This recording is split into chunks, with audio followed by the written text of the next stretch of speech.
നിരപരാധിയാണെന്ന്. നിങ്ങള് ഇവളുടെ വാട്സപ്പ് ഗ്രൂപ്പിലുണ്ടെങ്കിൽ ഞാൻ ആദ്യം തന്നെ ഒരു കാര്യം പറയാം.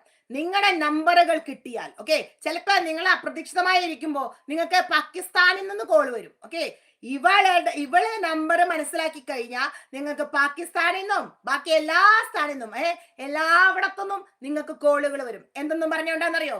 നിങ്ങളുടെ ന്യൂഡ് ഫോട്ടോസ് ഉണ്ട്, നിങ്ങളുടെ അതുണ്ട്, നിങ്ങളുടെ ഇതുണ്ടെന്നും പറഞ്ഞുകൊണ്ട് ഇവളുടെ മകൻ ഗ്രൂപ്പായിട്ടുള്ള തീവ്രവാദി ഗ്രൂപ്പുകളിൽ നിന്ന്, ഓക്കെ, നിങ്ങൾ മനസ്സിലാക്കണം, അത് പാകിസ്ഥാനിൽ നിന്നാവാം, അങ്ങനെയുള്ള ഓരോ സ്ഥലങ്ങളിൽ നിന്ന് നിങ്ങളുടെ ഫോണിക്ക് ഓരോ മെസ്സേജുകൾ, ഓരോ കോൾസ് വന്നിട്ട് പറയും നിങ്ങളുടെ ആ മറ്റേ നിങ്ങൾ ഇത് ശ്രദ്ധിക്കാൻ പെണ്ണുങ്ങളോടെ കൂടുതൽ പറയണേ.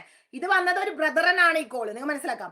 ആ ബ്രദറിനോട് പറയുന്നു, ഇവളുടെ മകൻ പറഞ്ഞതനുസരിച്ചിട്ടോ ഇതൊക്കെ പറയുന്നു, നിങ്ങളുടെ ന്യൂഡ് ഫോട്ടോസ് ഒക്കെ ഞങ്ങളുടെ കയ്യിലുണ്ട്, ഞങ്ങൾ പറയുന്ന ഇത്ര ലക്ഷം രൂപ ഞങ്ങൾക്ക് തരണം, തന്നില്ലെങ്കിൽ നിങ്ങളുടെ ആ ഫോട്ടോസ് ഇന്റർനെറ്റിലൂടെ ജനങ്ങൾ കാണും.